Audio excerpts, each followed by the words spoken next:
izlaske u grad, zamijenio je sad lagani dvokrak uz puni želudac. A sada zreli i debeli, iscrpljenoj ženi, u prolazu delimo poljubac. Sad divne izlaske u grad, zamijenio je sad lagani dvokrak uz puni želudac. A sada zreli i debeli, iscrpljenoj ženi, u prolazu delimo poljubac. Sziasztok, Lengyel Béla vagyok, a sportág világbajnoka, mindenkinek állom a futgolfot. Hajrá, futgolf Kroácia! Round, round, get around, I get around, yeah, get around, round, round, I get around, I get around. Došao je i taj dan. Hrvatska je upoznala futgolf. Novi sport kombinacija je golfa i nogometa. Kako igrači vole reći, golf mu daje elegantnu vanjštinu, a nogomet strast i dušu. Na terenu Golf and Country kluba u Blatu na periferiji Zagreba 46 se natjecatelja okušalo u prekrasnom okruženju zelenila uz južnu obalu Save. Bilo je tu i mnoštvo proslavljenih hrvatskih sportaša, kao i građana amatera i rekreativaca. A svima im je zajedničko da su se sjajno zabavili. Dosta interesantno i dosta zahtjevno. Nije baš lagano kako izgleda. Treba poštivati neka pravila i jako zanimljivo i super. Kakva je konkurencija u grupi? Dobro.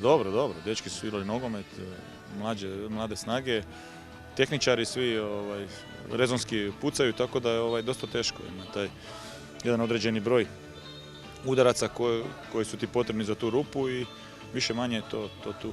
Predivno, stvarno ovako na svježem zraku, dobro je vrijeme, dobra ekipa, dobio sam dobru ekipu, tako da je za Frkancija super je. Malo sad sam pogriješio ove zadnje dvije rupe, ali inače je sve ok.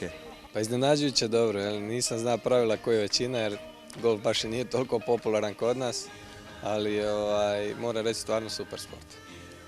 Društvo, kako ti se svidjelo, s kim si bio u grupi, ovako malo možeš nam par riječi i kako je bilo natjecanje? Pa ne, bili smo grupa nas prijatelja, svi Invictus Tech, majice i bilo je super, zezancija, prvo puno ljudi, dosta tu više manje svi se znaju iz sportskih krugova, lipo vrijeme, stvarno zezancija, pozitivna atmosfera i stvarno nešto šta evo, baš pričamo kako bi valjalo doći ponekad vikenda, rezervirati nekakav tajming, termin i to. Tu jako je lijepo. Prvi put, mislim, za veliku većinu ljudi ovdje koji igraju i bilo je super. Sasvim novo iskustvo. Prvi put, zanimljivo, priroda, malo golfa, malo nogometa, ono što volimo, takmiči se.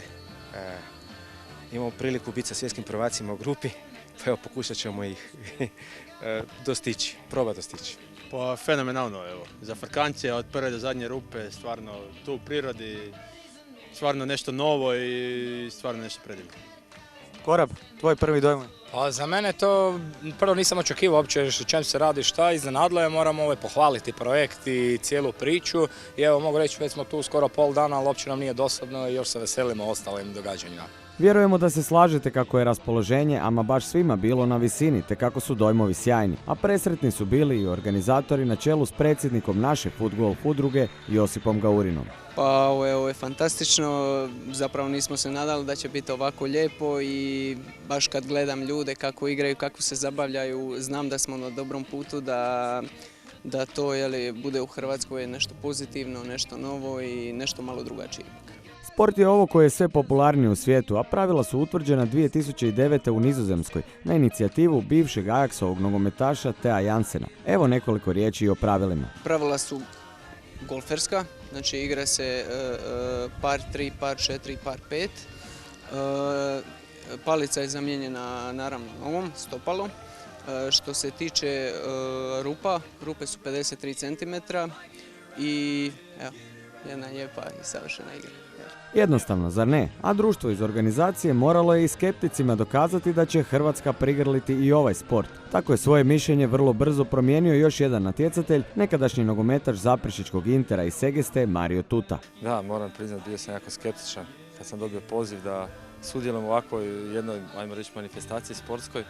Međutim, jako sam ugodno iznenađen i jako se lijepo tu osjećamo, u prirodi smo, ajmo reći, igramo s loptom koja nam je cijeli život uz nas i baš jako lijepo druženje i jako smo zadovoljni, evo šta da vam kažem. Ali velim, u početku sam bio skeptičan, međutim demantiran sam u svakom pogledu. Tuta je kroz 18 rupa prolazio društvu prijatelja Alena Peternaca i uglednog mađarskog dvojca. Bili su tu potpredsjednik Svjetske Foot-Golf federacije Gabor Gelenser te Bela Lengel, prvi i dosad jedini svjetski prvak u foot-golfu koji je do svoje titule došao 2012. godine. Dobar je, malo se ljuti, jer smo mu za petam, Alen i ja, ali mislio da će nam pobjeći, ali nije baš. Tu smo na bod 2, čini mi se. A upoznajmo i samog svjetskog prvaka iz našeg sjevernog susjedstva. Nagyon tetszik a horvát pálya, már először. Kao prvo sretan sam što sam tu. Ovo je dosta težak, tehnički zahtjevan teren. Organizatori su ga postavili tako da bude nepredvidljiv, ali i vrlo zanimljiv. Siguran sam da se svidio i hrvatskim igračima kao i foot-golf općenito. Samo nek igraju dalje. És sok embernek fogja örömet okozni a futgolfban. Hát nem tudom elmondani.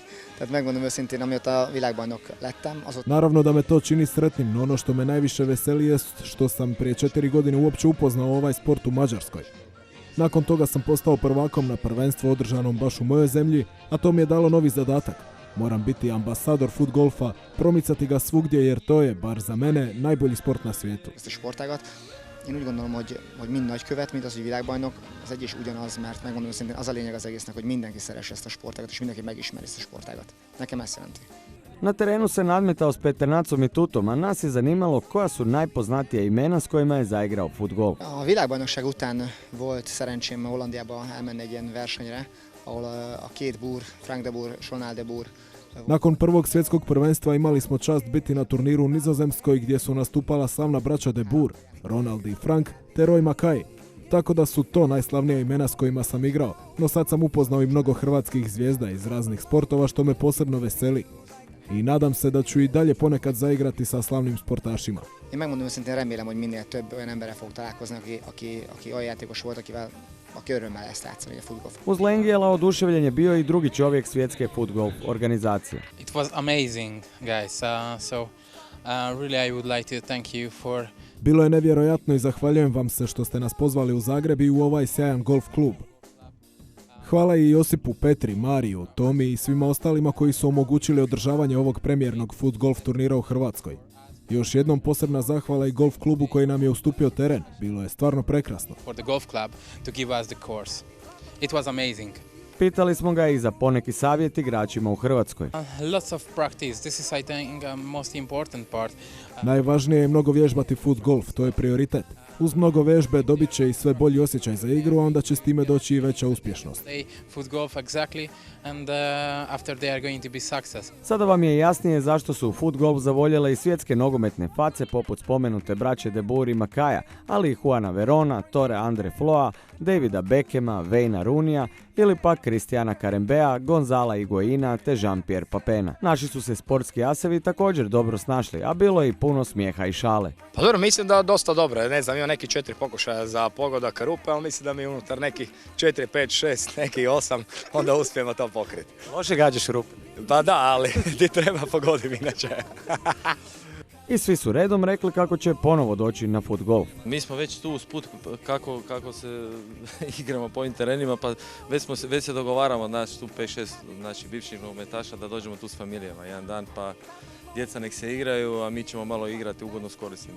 Rekao sam i ovako, za doći provesti jedno popodne, imamo sreće danas je, evo sunce nas je obasjalo i s društvom doći provesti par sati, sigurno interesantno, preporučujem. Super, ovo je lijepo vrijeme, skupi se neka ekipa, ne znam, 6-7 ljudi, poslije neki roštilj, malo za frkancije, ovo je idealno za provesti dan vani. Znači ono što smo sigurni da Silvija od sad gledamo i na foot-golfu plus prijatelji. Da, lijepo je, stvarno je lijepo i velim, mi smo oduševljeni, na zraku smo, za frkancija je i to, normalno zadnja 2 će platiti večeru i to je to, tu nema greške. Jedva sam čekao, bio sam uzbuđen, stvarno sam čekao taj dan i stvarno je iznad svakog očekivanja mi je ovaj sport, odmor, šta ja znam šta da kažem, stvarno je predivno. Primijetili ste da ništa još nismo rekli o rezultatima premijernog hrvatskog turnira. Uz toliko zabave rezultat nije bio u prvom planu, no neka ostane zabilježeno za povijest. Prvi je pobjednik malonogometni as Matija Capar, a do njega su na pobjedničkom podiju bila nogometna imena, drugi Mario Tuta i treći Silvio Marić. Pobjednik, popularni Capi, nije puno pričao o rezultatu, već je hvalio sjajno društvo u kojem je bio. I pohvalio bi ove djevojke koji su tu s nama, stvarno trpe naše gluposti i to, ali dobro, to je sve stvar zezancije.